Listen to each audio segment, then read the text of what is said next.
member of the Board of Directors with ACIC, and I'd just like to welcome you to our event today. We have a special event. Actually, it's ACIC's 40th year working in international cooperation, so it's quite a special event. And thank you for celebrating this milestone with us today. In addition to our annual symposium, the AGM is this afternoon as well, and our gala dinner is this evening, so I hope you can all attend. Today we have a full day of exciting workshops and thought-provoking workshops today and tomorrow as well. But before we start, we do have some housekeeping items I'd just like to draw your attention to. The first one being the bathroom location. So it's just straight out the hall to the right of the registration desk, just down the hallway on the left-hand side. The workshops are also, when you're going through the door, they're straight down towards the left, straight down the hallway, and that's the same place the gala dinner will be held this evening. It's very well indicated with some blue signage, and also if you need some help or assistance, on the tags you see a gold star. You can ask any of these people and they'd be more than willing to help you. We're also asking for assistance with carpooling if you're attending the Global Affairs consultation on Saturday. If you can accommodate taking some people in your car, or if you do require a ride, there's a sign-up sheet at the registration desk. It's a blue sheet, if you wouldn't mind signing your name, if you can help in any way. We do ask that you turn off your cell phones or silent the ringer. And this is also a scent-free event. We're going to start the morning with a panel discussion, and I'd like to introduce John Cameron as the moderator. Thank you.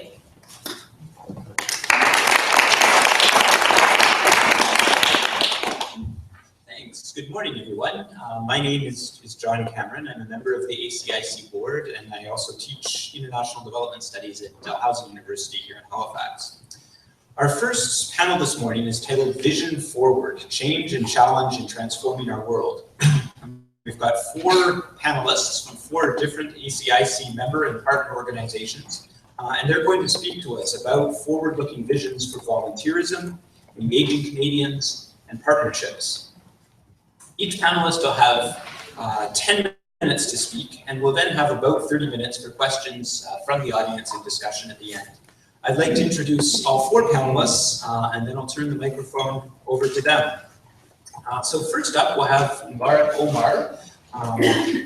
Thank you. Right there, he is the founder and executive director of Community Forest Pemba, a Tanzanian organization working to alleviate the pressures of climate change on rural communities through sustainable livelihood development. Having partnered with Sackville, New Brunswick-based Community Forest International, the 2 organizations have together pioneered innovative approaches and embraced processes of continuous reflection and learning. Mubarak is the recipient of this year's ACIC Southern Speakers Fund as well. Our second speaker, Rebecca Rathbone, here, works with Development and Peace, the official humanitarian aid and international development organization of the Canadian Catholic Church and the Canadian member of Caritas Internationalis. As the Atlantic animator for Development and Peace, Rebecca is responsible for mobilizing members in Atlantic Canada according to Development and Peace's current education, advocacy, and fundraising initiatives. Rebecca is also a recent graduate of the Masters of Global Affairs program at the Monk School of Global Affairs at the University of Toronto. And she's going to speak to us on the theme of volunteerism in Canada. Our third speaker, Alassane Mohamed Awal, is the co-founder and executive director of NORSAC, an empowerment organization, devoted to empowerment and change, in particular focused on women and young people in Ghana's northern region. NORSAC actively engages in community and policy-based work in the areas of sexual rights and reproductive health, gender and governance, livelihood and entrepreneurial development, and education. Mohamed Awal holds an MA in NGO Management and Rural Development from the University for Development Studies in Tamale, Ghana. He's also been invited to speak both nationally and internationally, including at CUSO's 40th anniversary in Canada and the 20th anniversary of the Denmark Civil Society Fund. And our final speaker, way over there, is Adam McKinn, and he's going to address the challenges and forward-looking strategies for engaging Canadians with global development. Adam is the founder and board chair of Chat to the Future, a Canadian charitable organization based in St. John, New Brunswick, that engages and inspires school-age students using empathy, technology, and project-based learning with the goal of fostering global citizens. A teacher with a master's degree in educational leadership, Adam has taught world issues to high school students for a decade. He is also the former vice president of the New Brunswick Teachers Association, and he's the editor of the book, What in the World? A current events resource for Canadian schools. So as I said, I'll give each of the speakers 10 minutes. I will give you warnings as you're getting close to the end of your time, and hopefully you don't abuse it too much, so they don't have to tackle you off the stage. After we hear from the speakers, as I said, we'll have about 30 minutes for questions and discussion, so please think about questions for the speakers as you're listening to them. So I will now turn things over to Mbaruk Omar.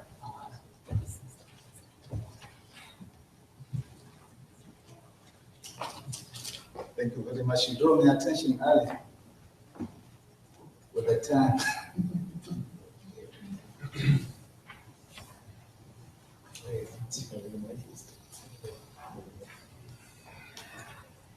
Please wait.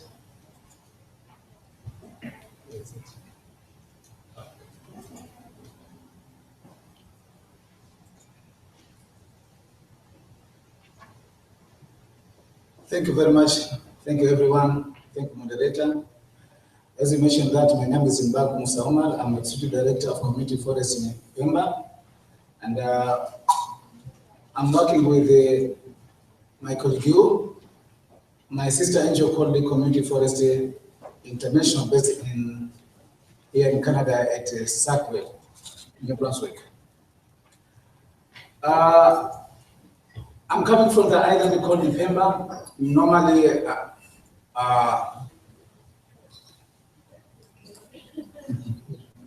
Is there anyone who can help us get what's on the screen here onto that screen? That's on it.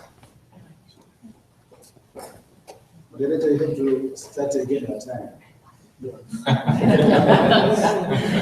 I would think that everything is okay, but the system, oh my God.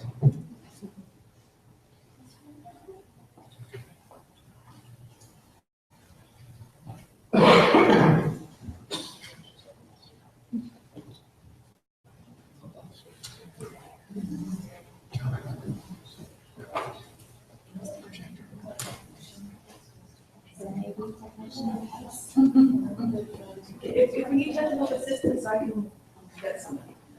Yes, a pager, coworker, she knows how, I don't know where she is.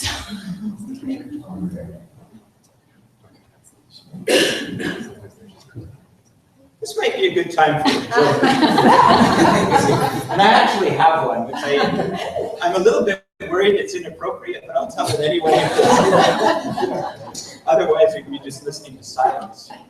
So this is actually borrowed from Robin Williams doing an impersonation of Bono. You know, Bono's famous for getting people really excited about saving the world, and so he's at a big concert. U2's just finished a long session, and Bono starts clapping. This. So I'll just ask all of you to join me. And then he says, silence. Every time I clap, a child in Africa dies. I want you to think about that for a minute. So everybody thinks about for a minute, and then somebody at the back of the concert yells, so stop clapping your hands! So that was my joke, and we still don't have anything else. I just took time to warm up. Oh. Just like the crowd.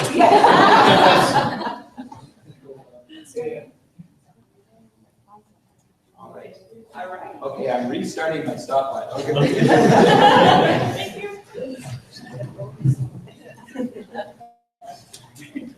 As I mentioned that we are working together with the sister NGO, our brother NGO called the Community Forest International here in Canada. And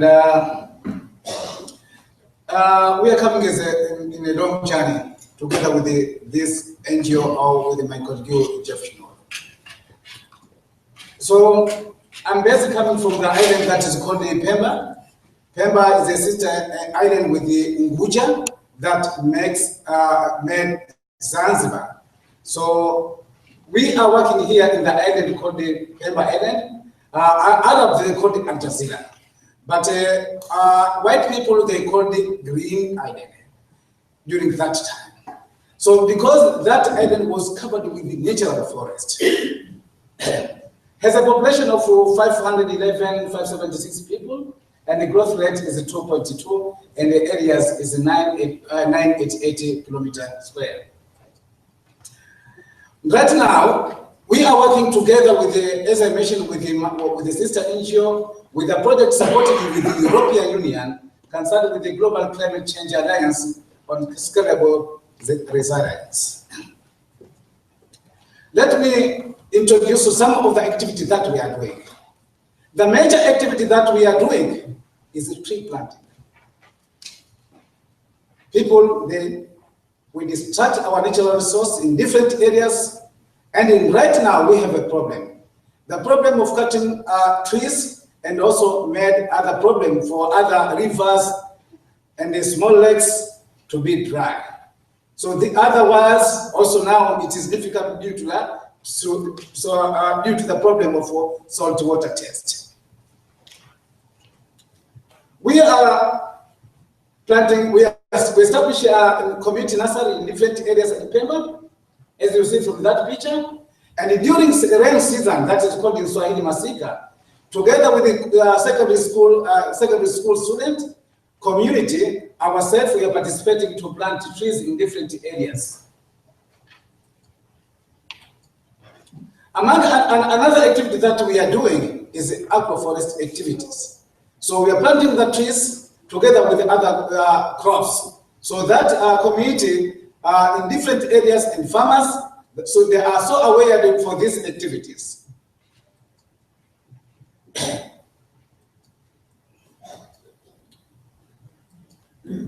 Another activity that we are doing is concerned with the spice forest. It's a small island, and the nature of that island, other people, they call it Spice Island.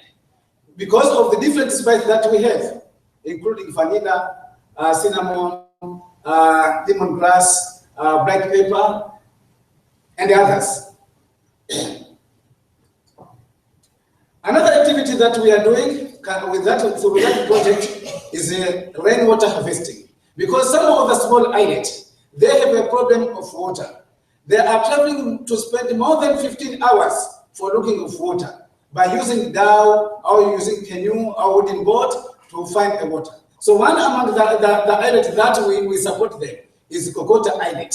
So that we consider the tank like that one that has a capacity of 300,000 liters, and we harvest rainwater from the school. The school that we constructed through the support of that Community Forest International and the European Union. So you have to think about the partnership that we have. Another issue that we are doing is concerned with the fuel efficient cooking stove.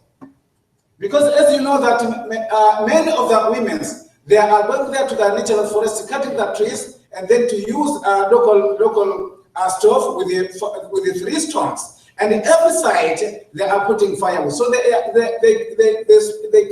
consume a lot of firewood. But through this cooking stove, just you are using only 1 or 2 firewoods. Another activity that we are doing is a beekeeping activity, and also solar energy. We have good engineer from Canada here in Halifax. His name is Sebastian Manchester.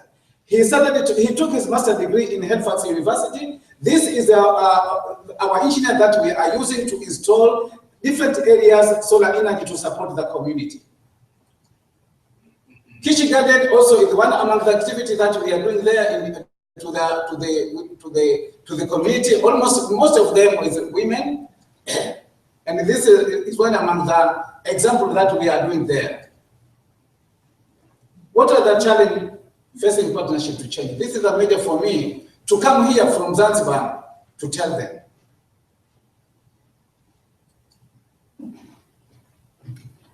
One is the local knowledge not recognized. This is include many of international NGOs come and leave. We have a good example there. They are coming maybe 2 years, 3 years, they got the fund, and after that, okay, live there. So local NGOs still suffer. Another problem that the problem feel, it is easy to solve the problem. That is not easy. There are different issues, different challenges. Another issue is it's easy to speak because the people say they come there, do it, oh, it is something like that. They think that it is big, but it is difficult to implement. Another is the complex issues are simplified for donors. Among them is politics. Culture among the community themselves. Let me say, for example, the culture of Halifax, maybe it will be different with the New Brunswick. That is an example, I don't know. But in Pemba, maybe the culture of the southern region or in another district is different to another district. Family issues, climate change, human rights, the history of the place, the colonization, thank you very much. Local industry, mining, health of the people, environment, season, and etc. What is the solution?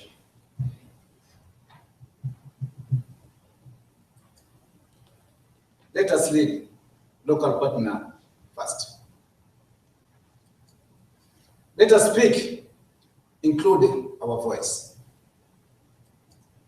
Let us build trust and transparency.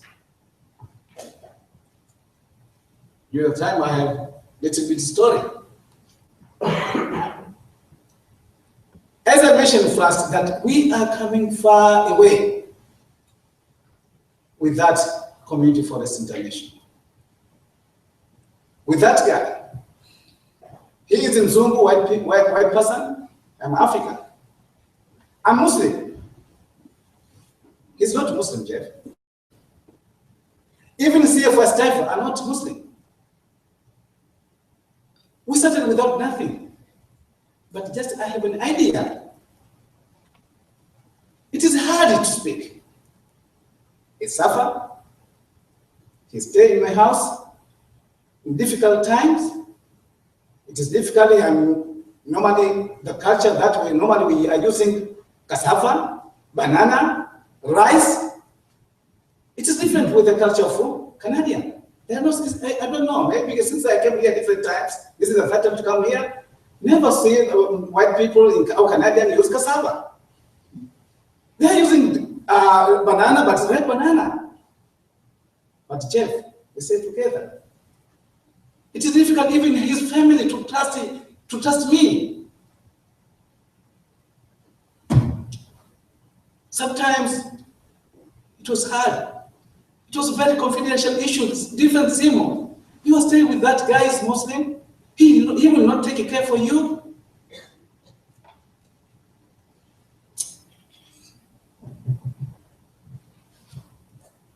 Anyhow,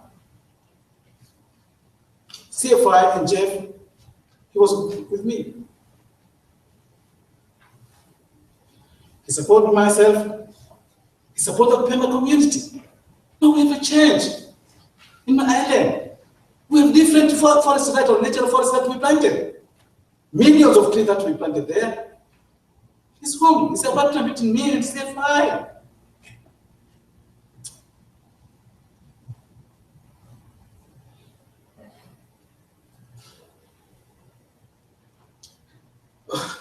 Thank you very much.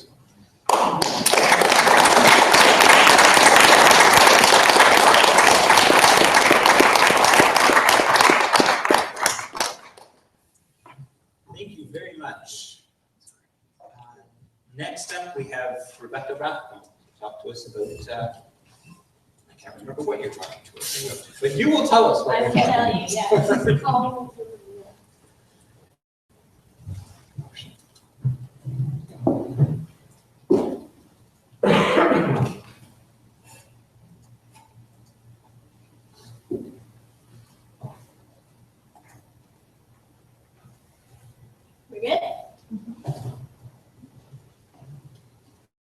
Okay. So I will be speaking about, now we know, volunteerism in Canada. So over the past 40 years of the ACIC's history, and even before that, Canada has certainly had a long history of volunteerism in the fields of humanitarian aid and international development.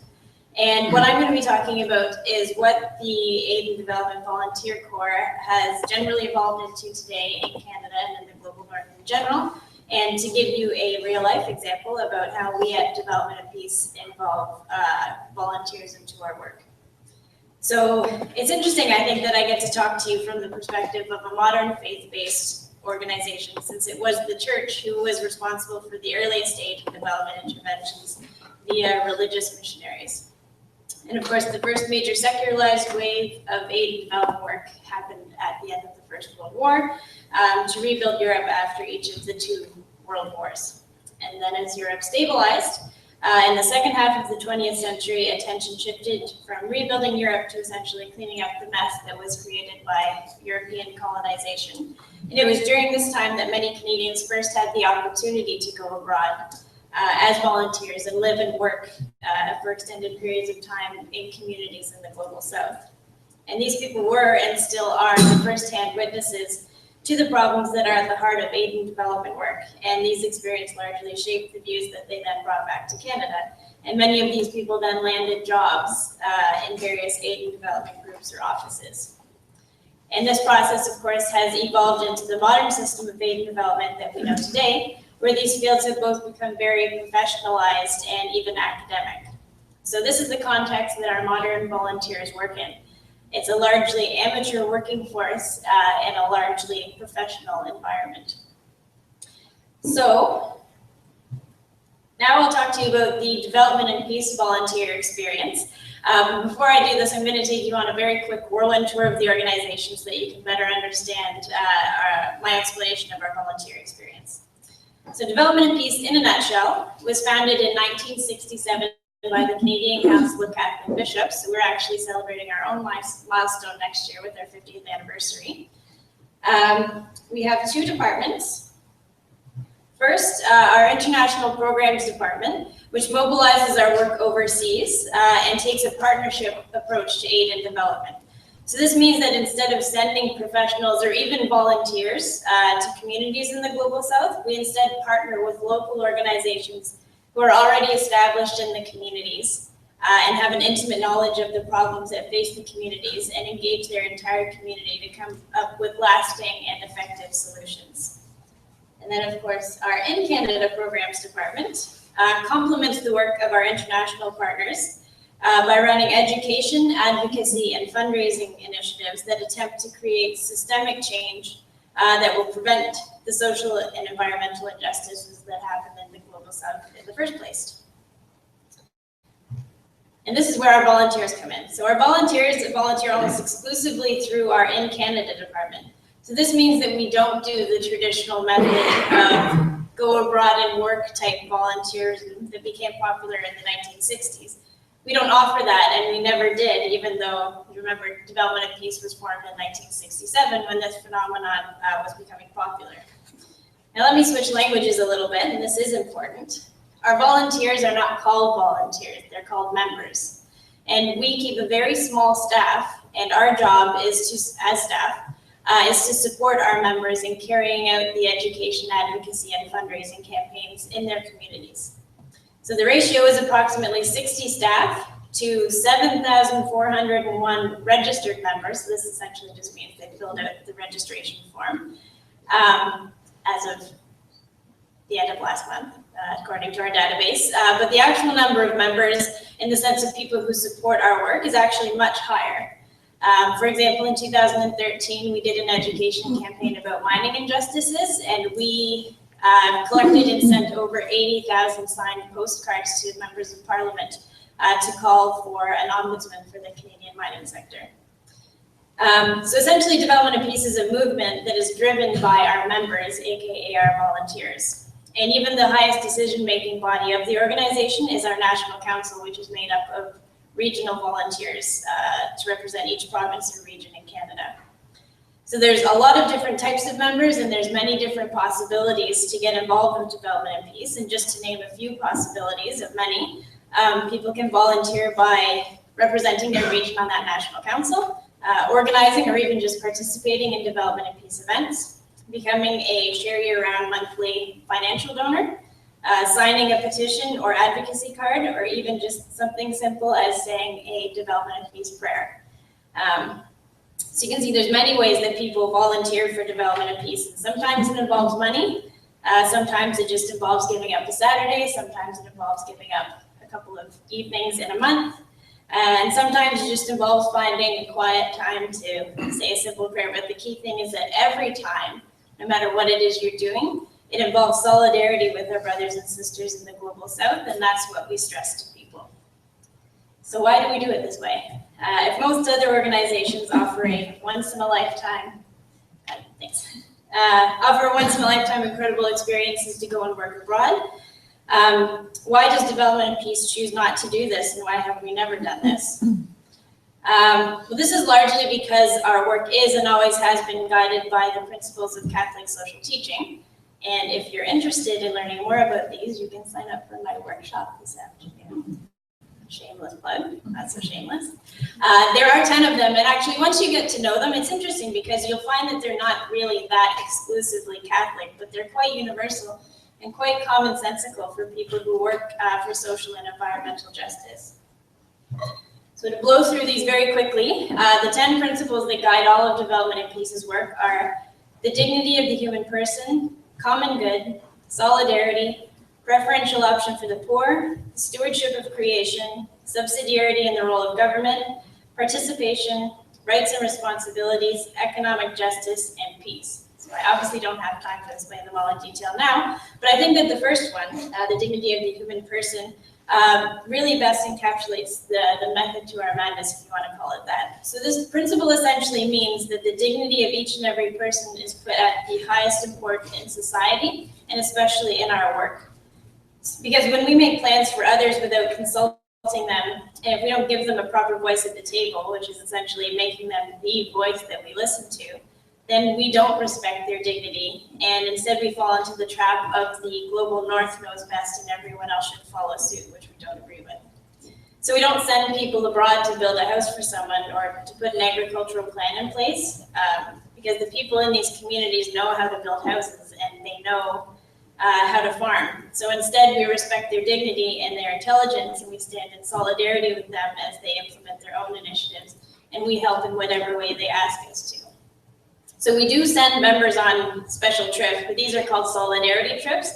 And the purpose of them is, instead of doing stuff, is to meet our partners and learn from them and simply listen to their stories and be inspired to carry on their work in Canada. So in terms of some challenges that we face in this process, this ultra-ethical, if you want to call it that, model actually does pose a challenge for us, because people are attracted to that traditional model of volunteerism, or voluntourism, as some people call it today. Because people like to see the fruits of their labor. They want to be able to say, yes, I built that house, and they know that when they go home, there's going to be a family living in it. It's a very tangible thing. It's a lot more tough and abstract to trust that, for example, you're petitioning the government for an ombudsman will put food on someone's table, but it could years down the road, when a community stream is no longer being poisoned by toxic sludge from a Canadian mining company, and fish are able to live in it again. But people like to go abroad and get their hands dirty. So sometimes they actually choose not to get involved with development and peace because we can't offer that experience to them. But an important disclaimer is I'm not saying that that other method is bad at all, and that it's not effective, because it certainly is, and it's all good work. It's just not the way that development and peace has chosen to go about it. Another universal challenge that I find that development and peace faces, and that a lot of people do, is retaining support from volunteers once we've hooked them. And I don't think that lack of retention comes from lack of attention, because people are getting involved, but it seems that there's more digital volunteers than actual physical volunteers. So we need to figure out how to turn those likes and shares into actual support that we can count on for a long time. So the implications of this and these types of challenges is that organizations have to constantly evolve and innovate in order to fit the needs of the public, and especially to create an experience that's attractive and fulfilling to volunteers.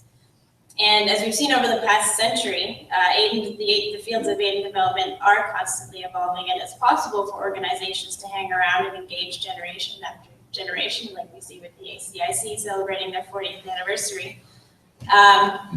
But looking forward, that essentially is going to mean that organizations have to continue to make the connection between providing each generation's volunteers with an attractive experience and accomplishing effective and sustainable aid and development work. Thank you.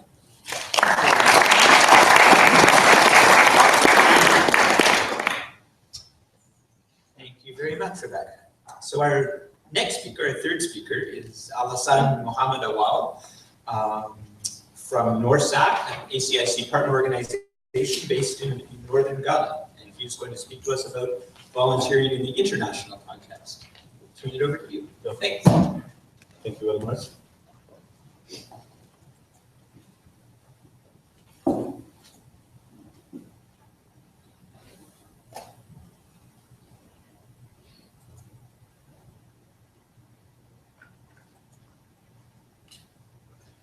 Okay.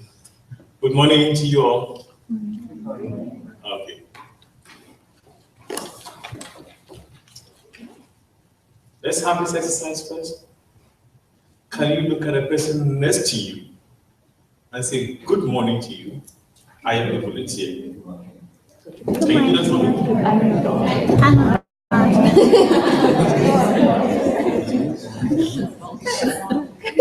If you shake hands with them, just do that for me.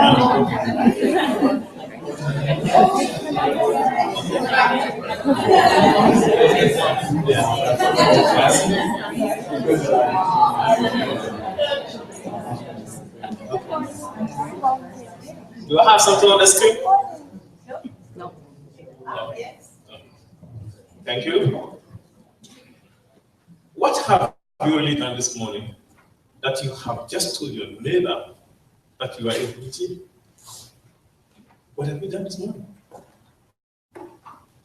Do you believe in that concept of volunteerism? The fact that you have told your neighbor this morning that you are a volunteer means you appreciate the concept of volunteerism. Do I get it right from you? My job is quite simple this morning. I am told to share my views on volunteerism from international perspective. I do it from Ghanaian point of view. I do it from host organization perspective. And that is what I try to bring here this morning. But even before I touch on that, I look at the theme that we are all speaking to, vision for change, challenge, transforming the globe. Several things came to my mind quickly. I do not have so much time, so I'm going to rush through the presentation. Then I asked, why this team? And why should I even associate myself with this team? Then I said, well, there's an opportunity. You and I, the world has come to accept a position that we have to depend on each other. And now, we will still say global, developed country and developing country. But the baseline is that we need each other. Unlike before, when we came out with Millennium Development Goals, and one said, I am here with resources. Then I am going to help you. There was a master and there was a servant. And that was how we were oriented under Millennium Development Goals. And that there was poverty somewhere, call it Africa, call it America or wherever. There was poverty there, and that there was no poverty in Canada. Is it true? Is it true? that there was experience, knowledge, skill in Canada, and that there was lack of that in developing countries. No knowledge, no experience. That we will have to send experienced people from developed countries to these developing countries to help them come out of poverty. This was the kind of mentality and that influenced our development structure. So the Millennium Development Goals were actually built on this concept. So when I look at this particular opportunity that ACIC is trying to vision forward, I say I am happy that at the point that we are visioning forward, there is what rethinking of how development should move. And if we have that, then it means that volunteerism should move in that perspective. Then I try to find out what is really volunteerism. Well, I didn't have the answer. I tried to call Obama this morning to ask Obama, Obama, can you tell me what you understand by volunteerism? Okay. I'm really going to rush my presentation, I don't have time. He said the best way to not feel hopeless is to get up and do something. Don't wait for good things to happen to you. If you go out and make some good things happen, you will fill the world with hope. You will fill yourself with hope. So it means that if you are the volunteer, you are not only giving hope to people, then to yourself. If we take Obama's view of what volunteerism is, then I talked to Abraham Lincoln, in fact, before he passed, and he said, he has the right to criticize. Just making it a goal. He has a heart to help. Do you have that heart to help? He said, to ease another's headache is to forget one's own. Look at it from a particular perspective. We all have our challenges, but sometimes you feel like you are better off, and you think that you have an idea, you have something to help. Yeah. So I asked this: why volunteer? And I said, volunteering is the ultimate expression of human relationship. One of the best known benefits of volunteering is the positive influence on the society. And that is what I think we all have in mind. You really want to influence something in the society.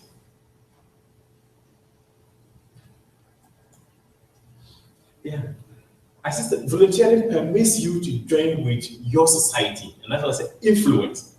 So once you do that, then you feel like you are able to change something within your community, within your society. Now, fortunately for us as an event, we have received a number of volunteers from ACIC. See some of them in action. We have, yes, we have some of them here. You find Christy, you find, these are some of the situations, the environment that we work in. You have Caroline, you have Maggie, then you have Shawnee. Shawnee is here. So when they are around, they get themselves involved in certain activities. Then there's that kind of appreciation of diversity. You sit here, and sometimes people ask, why do I have to approve a vehicle in a proposal? Can they use the public means? You move down there, and you realize that there are some communities you may not be able to go for 2 days just because there's no vehicle going there. If you are to rely on it, you can't go to help the people. You can't go to work with the people. That is what volunteerism can do to us. It makes us appreciate the diversity, the differences. Yeah, you still find some of them here working with communities. Then I look at phases of volunteerism. I look at it, I have tried to classify it into two. We have formal and informal. Then I try to look at it in the formal, we may have it national, like my colleague talked about. Then we have international. I try to classify this under formal because in most cases there is some kind of a binding agreement. There is a structure, how you want to do it. Responsibilities of what? Partners involved. So we try to make it what? Formal. There's another perspective of it that can be done within country and outside, and that is when we volunteer in our schools, in our communities. For example, we have youth peer educators, we have mother peer educators. These are people who volunteer their time, energy, resources, and they do that within their groups. They are also volunteers. And we need to have that perspective. Now, hosting organization. I ask myself, what host organizations and volunteers benefit? I tell you, like I said, professional skill, sometimes quite a transfer of skills, appreciation of diversity, I talked about. Increased productivity with less or no cost. Because imagine you are to recruit a staff, MAE, but once you get that from a different country, then you have that kind of support and you're not recruiting the staff. Okay. There's an opportunity for new relationship. Then I talked about the volunteer himself or herself benefiting. It's a learning opportunity for professional growth, increase self-confidence to influence change and improve income. Yeah. There are some challenges, honestly. There are some challenges. My moderator, if you can permit me to just look at these challenges. I talk about most volunteers in well-established organizations with existing project. Mostly we do not have like an existing project that we have these volunteers coming. So they come and it's like there must be an existing project. So sometimes organizations that really need the help are not able to get volunteers assistance because they do not have what existing projects or programs going on, and the volunteer has to come to help establish that. But the volunteers, or especially this kind of arrangement, we need what? Already made organization. The organization must have systems before they come to help them. So those who really need help, the grassroots do not get it. And I said, costs of volunteers are unknown, leading to non-recognition of modern partners as funded partners. How much will it cost to host a volunteer? That volunteer, how much are we paying the volunteer? This is an information that should be given to the hosting organization. What is that total value of the organization? That at the end of the year, if you pick my audit report, you should see ACIC as well, either in kind funder or cash funder, because ACIC what pays the intern monthly what stipend. How do we value that? The host organization need to know so that you capture that even in your audit. At the end of it all, you pick my audit report and you find out you don't see anything about what ACIC, but they may spend so much money on a volunteer. I don't have time to expatiate it, maybe 12 questions and we'll have more interactions. Yeah. Sorry, I just said but in supporting the Agenda 2030. Agenda 2030. Like I indicated in my earlier submission, there is now largely global admission that we need each other. It's a global place. Poverty is not sitting somewhere, and wealth is elsewhere. We have moved from that. So there's an opportunity for us to work together and share skills. The volunteers will need to understand the SDGs to appreciate global development. We need to look at it. We have 17 goals, and the 17 goals are not meant for developing countries or countries that we consider less resource. This time around, they are for all of us. And that's why we say poverty, eliminate poverty in all what? Its forms. All its forms. So we admit that there's poverty everywhere. So in conclusion, volunteerism is even more relevant at this stage of our development. So those of us who are saying we have done this enough, no, volunteerism is still important. We need to rather push it more. We need to let people understand that there's a need to volunteer our time, our resources, our funds, our energy to make sure that we change the world. Thank you very much, Mr. Moderator, for your patience and for giving me 2 more minutes. I appreciate it. Thank you very much.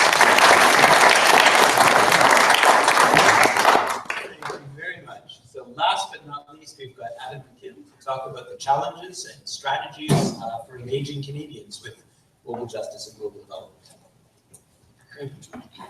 The T in chat stands for technology, and I'm pulling out a crumpled sheet of loose leaf. And that 5-minute sign, that'll just freak me out. So I'm going to use my own little. And if I'm talking over 10 minutes, I think I'm just going to blend into a chair. So good luck tackling me. We'll the right code for that. Good morning, everybody. Just setting a little timer for myself here. All right. Engaging Canadians. It's a big topic. There are a number of access points. Volunteering, of course, a central one. Social media, actual media. How do you get your message out? I'll tell you, I am less focused on those points than probably most of you in this room. Where I do have some skills and experience is engaging teachers, and through teachers, their students.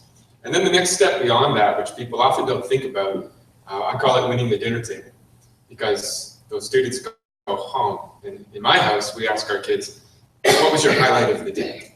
Rather than say, what did you do? Oh, nothing. What was your highlight? They have to give one. They have to say, what was it? Your favorite little moment in the day. And if that's a moment that's connected to your organization, some fun thing you did in the classroom, then you engage those parents as well, because they like nothing more than to have their students, their kids, excited about something. And that's what I'm going to talk about more in my workshop right after this today. For our organization, Chat to the Future, our little hook, our winning the dinner table, our fun moment in classes is the Skype session. That's what we're best known for. So we actually now have 55 schools across North America, half of them in New Brunswick, that participate in these fun little cultural exchange sessions between their classrooms and our learning partners in Uganda. So in Halifax, for example, we had one example where an elementary school took the tablets outside and they all built a snowman together, live via Skype. These kids had seen snow before, so it was just this fun little exchange, and we focus on the fun. That won the dinner table, that at their homes. And the teachers, of course, expanded on that, as good teachers do, and they learned a lot about the issues we care about. More on that later in the workshop. I'm actually going to be a bit more selfish today. I've got this really cool opportunity. I'm so thankful for it, that I get to speak, I guess, in a way that's different than the way I usually get to speak. I'm not speaking on behalf of Chat. I'm not speaking to a room full of my students on the radio. I can speak to people that, again, know far more than I do about international development. So I'm going to talk about my own personal source of engagement, what fires me up, because I'm just an average Canadian, and I think this kind of thing would fire other Canadians up too. So I'm going to talk about injustice, because that's what, to be honest, at its basis level, it's anger. It's actually anger, I think, that engages me. And in order to get to that point, I had to learn. I had to learn about the numbers around development. I had to become informed, as I guess we all do. And we all know the issues. You know, I teach world issues. I had to learn a little bit about a lot of issues so that you can go, a little bit into them and then on to the next. And extreme poverty happens to be the one I'm most passionate about. I have good news. A recent BBC poll of more than 20,000 people in 18 countries revealed that for the first time, about half of people in the world refer to themselves as global citizens. In Canada, that number is 54%. It's great. Yay, the global community. But my Dean of Arts back in my history program cautioned us. He said, follow the money. Follow the money. And let's be honest, because we need money to run our organizations and our programs. And it needs to be done in the right way. And in the past, it's been done in some stupid ways. But we absolutely need money. We need more money. So let's follow it for a moment. In Canada, according to StatsCan 2010, the percentage of people who give to a global cause, or rather the amount, it's about 8% of the money for international aid, 92% for more local. So I'm going to put a question to you guys right now. I'm on the teacher mode. What do you hear from people who say why they might give locally versus globally? What do you hear? What are those famous myths or statements? This is the interactive part of the talk. Corruption. Okay, it's going to be wasted. Go, number one, that money is going to be wasted. Take a look at examples 1 through, well, let's be honest, a lot. Let's look at those examples. It's going to be wasted. What's another one? But people need help here. Sorry? But people need help here. People need help here, right? Help your own community first. We've got kids here who suffer from what we know is relative poverty, but not everybody knows the difference between relative and extreme. And what would you say is a third? This one's darker. It's not talked about often, but I hear it from some. Oh, sorry, that took you away. No, that's all right. It's sort of a corollary to that people feel more comfortable helping people who are physically and not just physically closer to them. Who are, that they see them as being more like. Okay, fair enough. And you're right, it's connected to like, the same kind of issue. A third one I've heard, and I hear this because I teach demographics, is that when you raise global health standards, population goes up further and further. And therefore it's contributing to one of the biggest problems on Earth. When in fact the reverse is true, and I'm sure most, if not all of you in this room know, when global health standards are raised, people actually choose to have smaller families, as it has happened in North America and Europe. And so it's backwards. So we have these myths, and I'll address the first one, the myth that it's wasted. I love sharing these numbers because nobody knows them, and they should, they absolutely should. And you want to engage Canadians, let them know these numbers. But the rate of extreme poverty, 43% in 1990, and now closer to 12, hitting the Millennium Development Goal 5 years early. It's astounding. It's life-changing, and if those kind of percentages don't move people, then just hit them with raw numbers. If that trajectory of child mortality had continued along the 9% of 1990 to about 4% now, we would have had 50,000 kids under 5 die today. But instead, it will be approximately 22. Human life, under 5, innocence, alive. We see progress, and we need to point at that progress because people see darkness, people see a decline globally, and sure, there are so many things to be concerned about, but there's a lot to be optimistic about. Optimism moves people. Check the timer. Did you flash me with the 5 yet?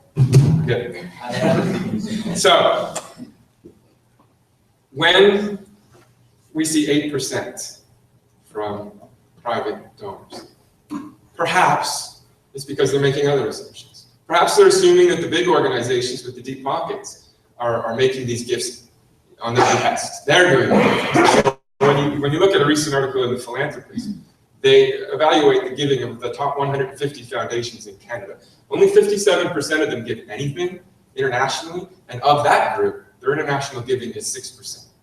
6. So the money's not coming from there either. So perhaps then the individual citizens are assuming it's government. Because we all know government gives a ton of money to international causes. You may hear that as well. The government is taking care of this. And I bet you know the promise that we made in 1970 for how much we would give. And you ask people, and we have recent polling from the United States, who has 1,500 Americans, about how much foreign aid they think is given. And the average guess is 28%. 28%. It's about 0.19 in the US. And you think, well, that's an American phenomenon because a nation that can nominate a Donald Trump clearly has issues with their education system. But look to Australia where they estimated 18%. Again, way off, it's far under 1. In Canada, no better, it's 0.28. We promised 0.7. So clearly the government isn't doing it either. So perhaps it's a situation where everybody, like somebody being attacked and you're looking down from the windows of skyscrapers and saying, wow, that's terrible. Somebody should call the police. And everybody assumes that somebody else has made the call. But have they?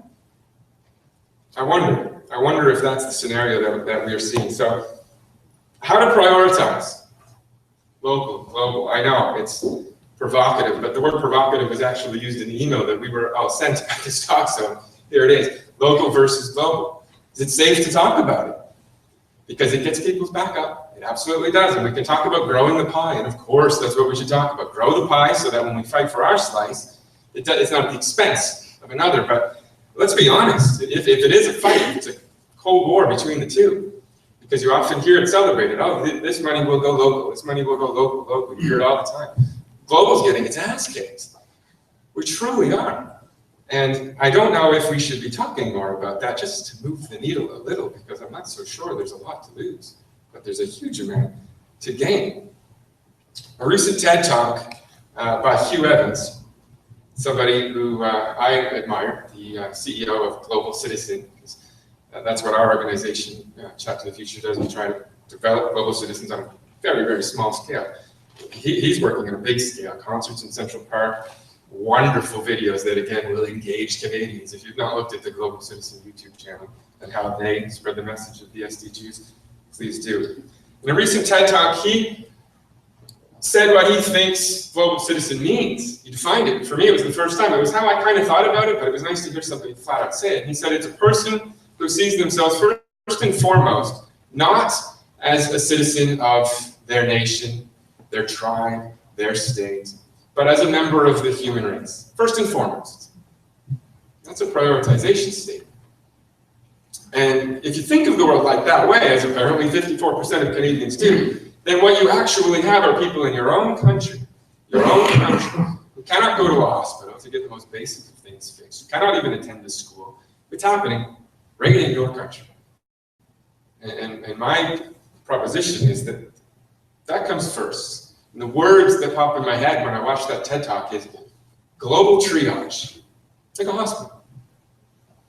And the image I can't get out of my head, sorry, this is provocative, but the image I can't get out of my head is that of a global emergency room where people are flooding in and we're dealing with the broken bones first while people are dying for preventative reasons right there in the waiting room.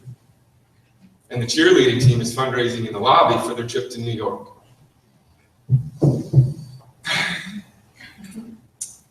Something more positive than that, because that's dark. That's dark. The ACIC vision statement, I love it. Atlantic Canadians engaged as global citizens to create a just world. That's big. That's big, and I love that. I love dreamers. And I love this other dreamer. You may be familiar with him in the charity world, Dan Colada. Let me just read off a tweet from him yesterday. I love it. I saw this yesterday. So just if you're not familiar with him, he identifies himself on Twitter as a charity defender, philanthropy futurist, author, entrepreneur, TED Talker. His TED Talk is brilliant about overheaded organizations and why it's not necessarily a bad thing if your impact is huge. So do watch that. And human potentialist. And this is his tweet yesterday. It's one you'll realize why it kind of stands out. We must think, much, bigger. That was his use of 140 characters yesterday, but it kind of stands out, and I think we need to think bigger. I think we need to think about things like the 0.7. I think we need to think about moving the needle on 8% from Canadians, or from 6% to 57% of foundations. I think we do. I think we need to fight harder and more publicly, and we need to talk about this, and we're going to piss people off. We are, because those people are going to say, you need to give local first. We're going to piss those people off, and that's scary. To borrow another quote, this time from the greatest, Muhammad Ali. If your dreams don't scare you, they aren't big enough. Thank you.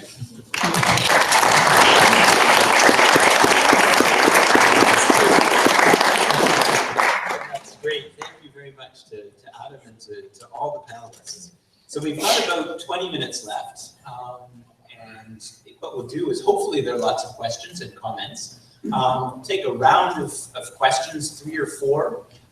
And I'll just ask you, when you're asking your question, to introduce yourself and to try to keep your questions or comments brief.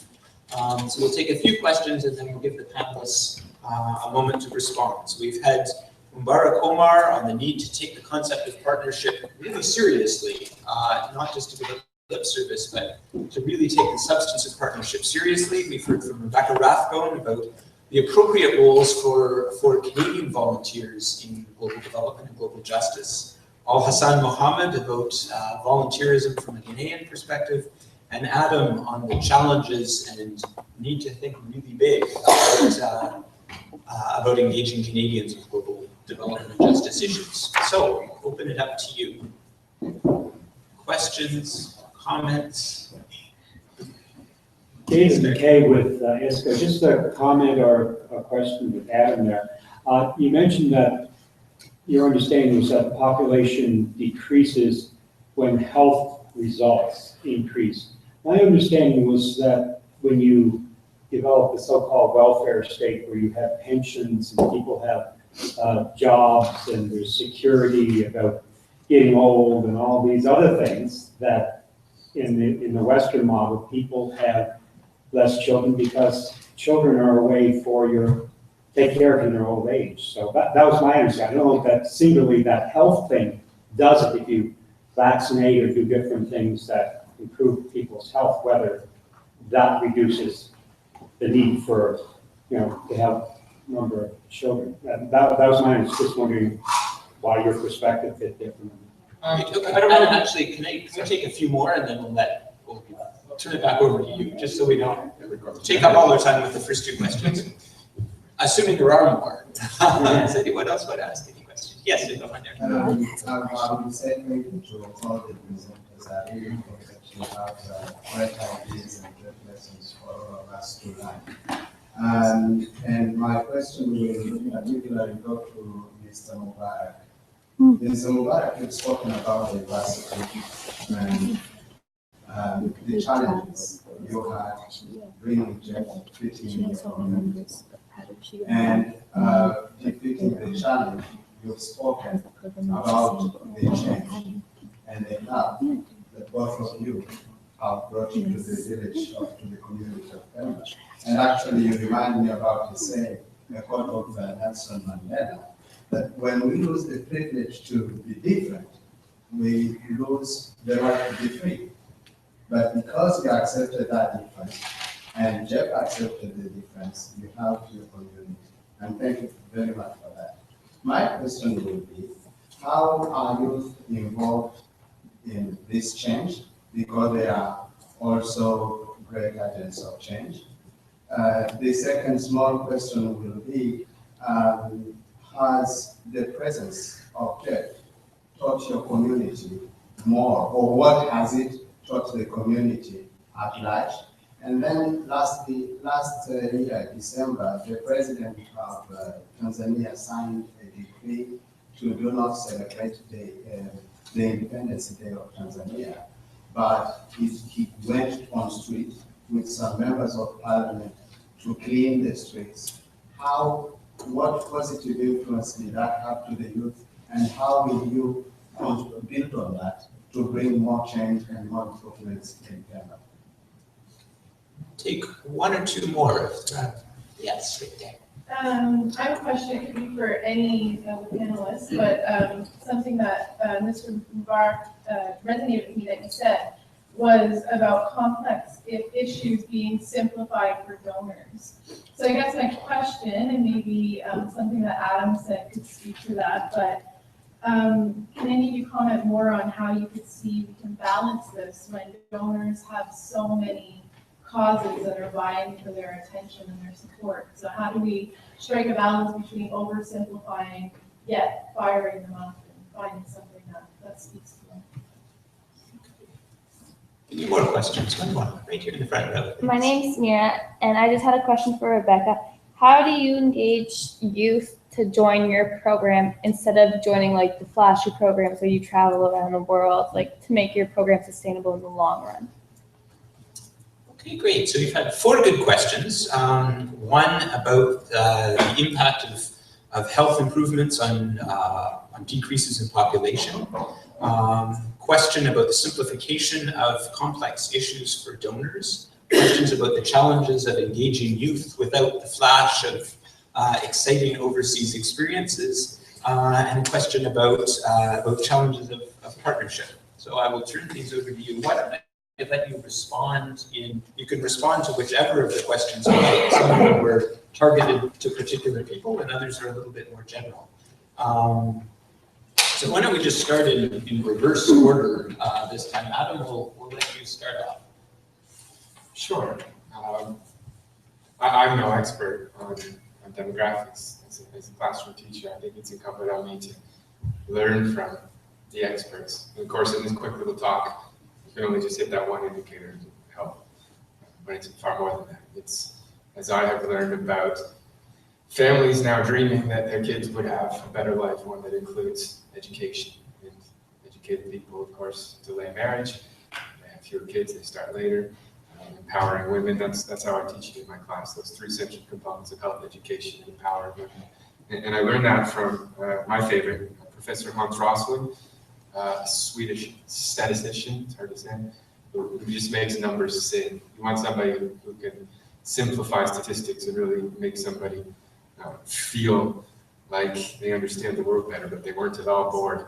Hans Rosling's the way to go. Brilliant TED Talks. BBC did a documentary of his, and he talks specifically about this myth that people have in their minds that a healthier world is going to be a more overpopulated world. And Bill Gates refers to it as the most dangerous myth in the world. In his letter 2 years ago, he identified singularly this myth. I talked about it a little bit before, but with less confidence. Once I read it from him, one of my two heroes, it was pretty solidified. I think we need to hammer that myth out of existence because it sits in people's minds in dark places and they don't feel comfortable talking about it. But I've talked to a few people who were confident enough to share that view with me. And what they're essentially saying is large numbers of people not in the Western world need to die so that overpopulation is under control. And it's just flat out wrong. And I think we need to strongly confront that. And we have the backings of people like Hans Rosling and Bill Gates. Great, thanks. So, Alassane, I'll turn it over to you to respond next to whichever of the questions you like. Well, I think that wasn't a question really directed at me. So I think I would ask that Rebecca can look at engagement and respond to your question. So this was a very poignant question. How do you engage people without all the flash and excitement to send it overseas? Yes, it's difficult, I have to admit. But with youth specifically, it's a really good question that we have thought about, and we actually have staff members, youth programs officers, whose full-time job it is to engage youth. We have an Anglophone youth programs officer, a Francophone one, and as well all of the animators. So like I'm the animator for the Atlantic region. We have 14 across the country. We're all individually mandated to seek out youth groups in each of our regions and try to engage them and give them fun stuff to do. So we do have youth solidarity trips. So youth from across the country can get together as youth and go on these trips that I spoke about. So that's a good opportunity to actually have people go abroad. We also are very active in the Catholic school systems. We make lesson plans that are used in classrooms to teach people about this systemic approach. But it's actually interesting. I've heard a teacher say that the concept, like the systemic concept, like working on the issue rather than putting Band-Aids all over the world, is too complicated for students to understand, and she'd rather find an organization that they can send them somewhere to build a house. So it's tough, but we still work through with those lesson plans. We also have specific programs. For example, Think Fast is kind of our signature program for youth, and it's a 24-hour fast where you fast in solidarity with people who are hungry. But you also take that 24 hours that you're fasting to do activities that teach you about social justice issues. So all of those programs for youth, though, are catered for you. So it takes these very complex issues, but puts them in a language and a context that youth can understand. But for the Catholic Church in particular, it is an issue because not even with development and peace, just if you look at the Catholic churches, not a lot of young people anymore, especially in the global north. This is a northern issue. Just the numbers are down in general, and the youth numbers are especially down. And it's a problem that's happening all over the world. But I'm able to work on a special project right now with the Vatican about how to engage youth in the wider network and give them more of a formal place in the organizations. And I think that's what youth are also looking for as well. They want to know that their voice is making a difference. And so, for example, with Development and Peace, we have 2 spots on our national council, that big board of directors for youth, so that youth actually do have a voice, a formal voice, and are listened to in the organization. So those are ways, and it is effective, but that's essentially it. You just have to work on making it a priority, and you have to be really serious about it, which we're doing. I hope that answers your question. Great. Thank you very much. And Omar, there were a couple questions for you. Yeah, before I answer that question, I think it's better to tell the panel that they have to understand when I'm talking about Tanzania, they are supposed to know it's 2 different countries. Zanzibar is a state, and Tanzania mainland, that is normally before that we call it Tanganyika, is a state. So Zanzibar, we have our own president. We have a member of parliament, we have our constitution and the others, something like that. So we have a union between us, between Zanzibar and Tanganyika. So that sometimes the statement of the President of the United Republic of Tanzania does not touch maybe that in Zanzibar. Anyhow, let us go back to the point. That CFI, they trust community forest member is safe. And when time we are going to the community, we are using the, let me say that it's indigenous knowledge, but it's not only indigenous knowledge that we have, but also we are using the Islamic ethics to mobilize the community for those issues that related there, including conservation, agriculture, different issues. And Jeff, he is standing behind of me because he don't know the culture, as I mentioned here. He don't know the culture of that. Myself, I know that the culture from the ground there. It depends on the community that I'm going there. As I mentioned, that is different. If I go to this village, they have different culture with another village. So for me, it is easier to learn, but Jeff, it is difficult to learn. So he listened to me. He directed me, and also he addressed me each and every. So once when I'm talking with the community, it is easier, understand, and take action. We are not using the money as like a, let me say that as a to make them to implement because of the money. They are taking action because of the problem that they know that we have committed. They know that we have a problem. We are working together. Sometimes, it's not sometimes, different times, if we have any issues, maybe to dig, we are digging together. We have different pictures, but due to the time, it was difficult. If we are planting trees, we are planting together. If to bring something like this, we are doing it together. We are not acting like a director is a big boss. Oh, Jeff is in Mzungu, should stay there to the big chair, is in Mzungu. No. We are acting and we are as a community. We know that our community, they have a problem. We respect the fund from the donors. Even $1 that Canadians they support here, we respect there. So maybe Jeff, you can help me a little bit to yes. Actually, having been referred to so many times, if you'd like, I think it would be interesting to hear from you as well. Well, I think when we started the organization, we had no idea that it was actually going to become an organization. We started with a project. So I planted trees in Canada, and Barb wanted to plant trees in Tanzania. And we just started traveling to communities and talking to people and seeing if they had any interest. And a lot of people said no, like why would we ever plant trees? And that was perfectly fine, perfectly reasonable. And we did find 7 communities that first year that wanted to collect seed. We didn't have funding. Collect seed and grow trees within community nurseries that they owned, they built themselves. And we managed to plant 100,000 trees that year. But one of the things in my position as being a Canadian tree planter is people often looked at me as though I was the expert. And that was a tough position. And sometimes I think when you do international work, you have culture shock, first off. You don't really understand and know what you see. So you start trying to create these narratives and stories to understand it. And it's kind of the myth of Africa.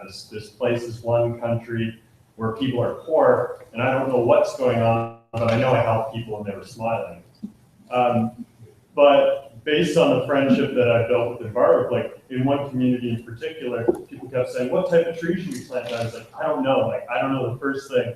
But I tried to answer, and I was like, well, what about this tree? And I pointed at a cassava, which is the equivalent of walking through a farm here and saying, let's plant this tree and pointing at a potato. So it was pretty easy to establish that I wasn't the expert. At that point, but what we were able to do is like, we kind of started with a friendship and then built a project and then built organizations to support the growing movement that sort of catalyzed.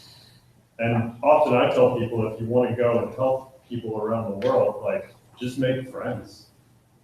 Like, you wouldn't go in your communities here and find some stranger knock on the door and be like, hey, I think you should become a beekeeper. So that kind of reality, like, we managed to build a really strong relationship. And now when Canadians go to support Community Forest Pemba, that actually leads the project, they control, their budget's bigger than ours.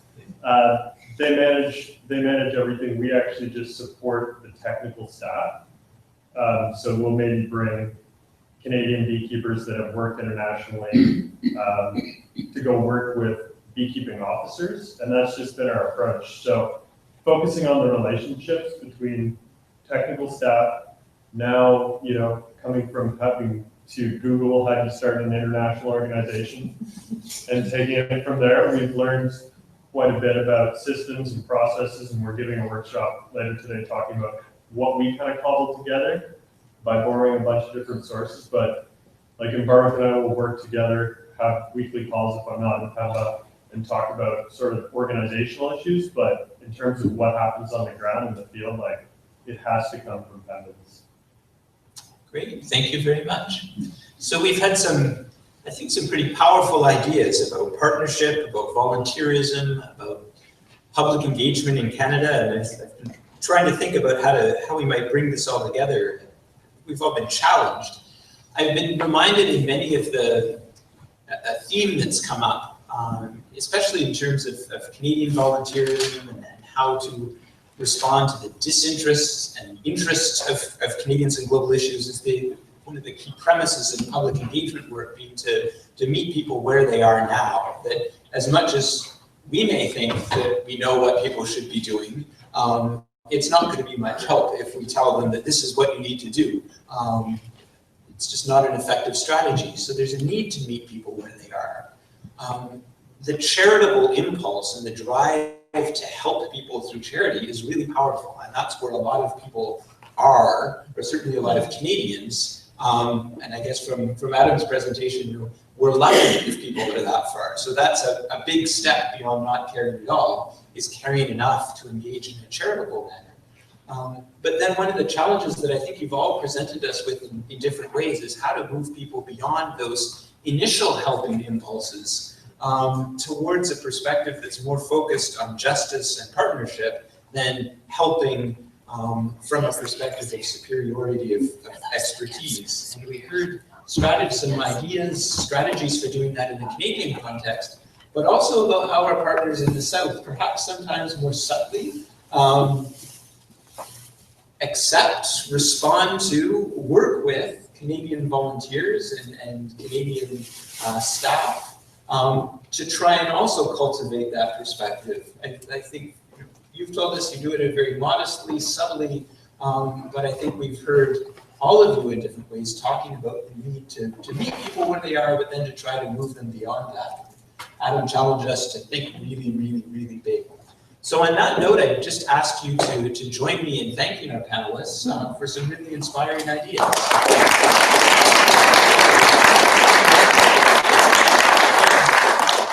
Don't go away. I think we've got some gifts that, there's going to be I'd like to take a group photo of everybody, and I think Paige is going to organize that. I've just been told not to let you leave. So I'll turn things over to my colleague on the board, Erica. So on behalf of ACIC and the board of directors and all of our guests here today, thank you, John, for moderating. Thank you, Adam. And Aru.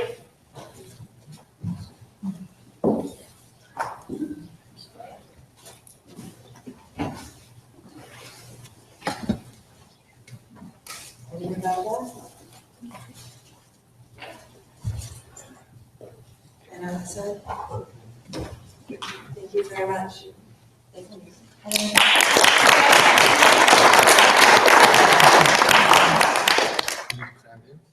Yeah. Smile keepers, and then we're gonna do a group photo, so don't go back.